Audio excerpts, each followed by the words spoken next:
Hi gang, I'm Patrick Marlette over at CSNB, and we have another New York Minute episode for you today. Adam isn't with me today.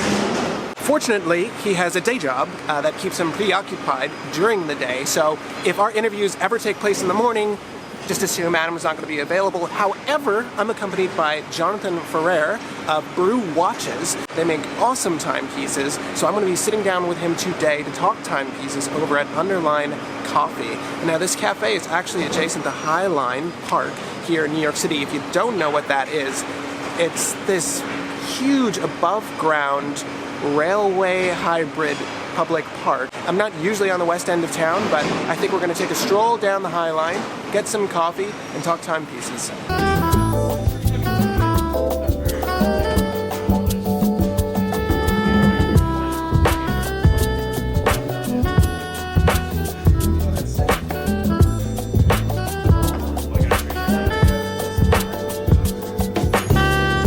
Hey, Jonathan.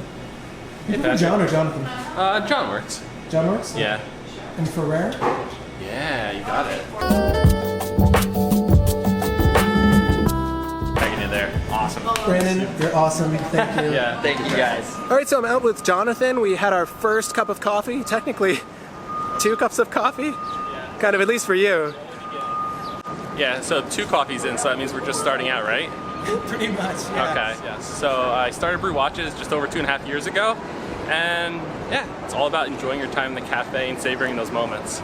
I was studying industrial design at NJIT, and so I was all about designing products. It wasn't until I started interning for Movado that I started really getting bitten by the watch bug. And ever since, I started working for different fashion design companies, freelancing, and eventually I pulled the trigger on doing my own design, something I was really passionate about, capturing a moment of time, if you will, and just intensely infusing coffee time and the watches all into one product.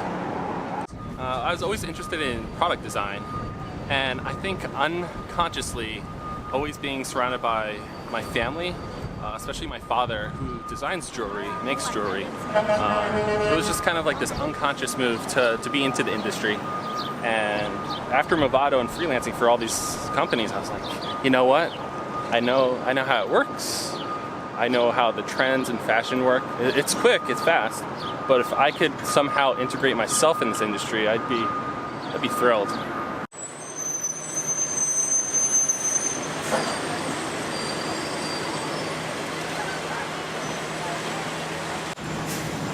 So we're out, just taking a walk, honestly. A little bit of a photo tour started with us. We're off the High Line now. We're hitting another coffee shop, as you can never have too much caffeine. We're going to continue the interview in just a second. So when I started Brew Watches, I wanted to create something that was genuine and authentic to who I am, and do it in a way that people could connect to it. So I didn't want to create the next race car or the next astronaut watch. I wanted to infuse something I love so much, which is your coffee time, and then put that into the watch. Speaking of which, I think we should go to our next cafe. For my second series, the HP1, I wanted to do something that was industrial, that played a part to the original series while still doing something completely new and exciting. Greatest thing of being a micro-brand owner is that there's really no rules, that I don't have to stay so conventional with my designs, that I can try something new. So that's where I came up with the new HP1. Still industrial, still pays tribute to the first, but still, this is my opportunity to do something new and exciting. Yeah, and at 38 millimeters versus the 44 from my original series, it's much more scaled down and much more wearable in its own way.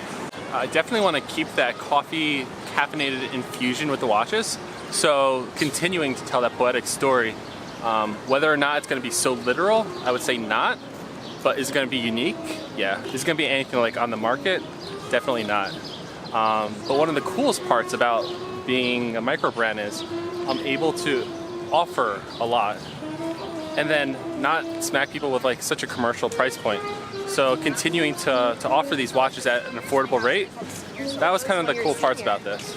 So it's all attainable design, and I'm going to continue that. I'm never going to go to that commercial end where it's just like these people, meaning top tier commercial brands, they tack on these margins where I don't think that's necessary. I think you should make design attainable, especially if it's something new and unique. It's good for me because I get to get my name out there, and it's good for people that want something really unique and different that's not like anything you can get into the stores. Well, now I switched to the black PVD brew, but before I had your Zodiac. Thanks for letting me steal this from you for a minute. Really nice. It's actually glowing so bright because it's such a sunny day. But if you don't mind, I'm gonna steal this just for a minute. Totally. Don't forget I have it in my watch roll. But you know what? If you don't forget that I have this rose gold brew on my wrist, then we're good. I keep check of all my watches, Patrick. I know where the watch is. My first watch was actually a Swatch watch from the 90s. So it was on a bracelet, all stainless steel, and it was a quartz watch, 3-hand with a date. And I had that watch not even realizing like it was anything special or significant, but at the time, I don't even think I could tell time. It must have been, I was really young. Still have it, haven't put a battery in years. I thought, you know, let me hold on to this watch, keep it safe, and I don't want it to corrode or anything. But yeah, I still have that watch. The links are kind of loose now as the years have gone by.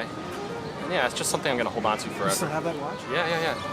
Yeah, so when I look at watches and when I want to purchase a watch, I always look at, you know, what are some of the watches I've had in the past? What have my grandparents carried? Like, what is something I'm going to have forever? Do I want to purchase something that's a little temporary? Not so much.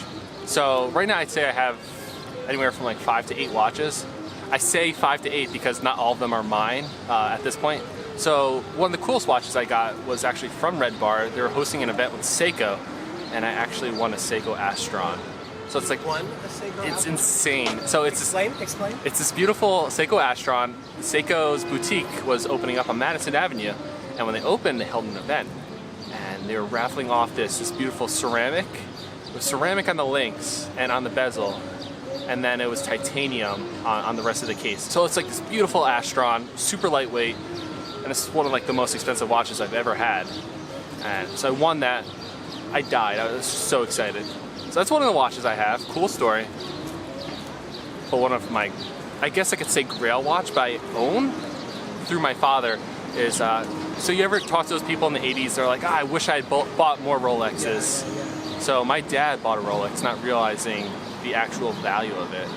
And he bought this Rolex for 300 bucks. He bought a 6263 Daytona, which now like retails, or it's like $40,000 at least. Yeah, so you got that for $300. So it went up quite a bit. Van Cleef and Arpels. I love the brand so much because they're telling a poetic story. Not only is the craftsmanship like exquisite, but the stories they tell in an extremely, sometimes literal way is not so common. For instance, they have one watch with a couple kind of almost dancing or walking up a bridge to just kiss at that one moment or twice a day, and then just backtrack. Or like the astronomical watch that Van Cleef makes, where they have these planets just orbiting on the dial. They're telling a story, they're keeping it personal, and it's not something that's mass-produced. So these are things that I reference, that I love. Of course, it's on a completely different level for a completely different demographic, but it's something that's just so beautiful, and I think, you know, if more people thought that way, or if at least had that similar philosophy with their branding and companies, you know, I think the industry would be much more beautiful and considered. Because it's something that I see in the future as gaining value, not in terms of price point exactly, but being something that's collectible and appreciated. So it's not just appreciated today, although, you know, there is a small community around it that really do love it.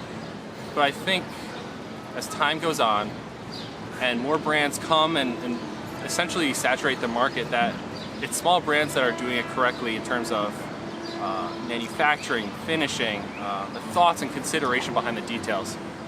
I think it's these personal qualities that will make Brew stand out amongst the crowd in the years to come.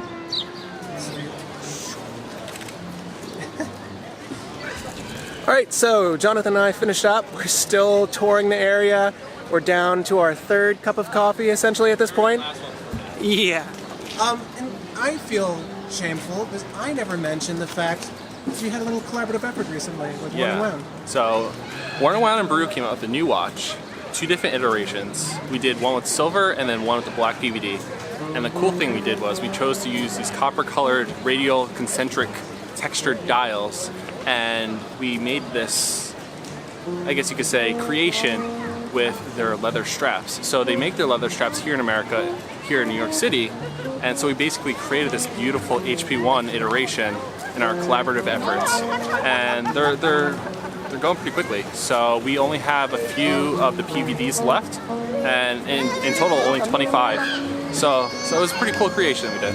Yeah, it's sick, and I will personally vouch for how awesome it is, because I got to take in the PVD one just a second ago. Yes. We're going to be heading out of Washington Square Park. Yes, we've been walking around this whole time, just touring the area. But I'm going to take in some free jazz music here, and then I think we're going to head our separate ways. But Jonathan, it was a pleasure, dude. Pleasure's all mine. Thank you for meeting with me today.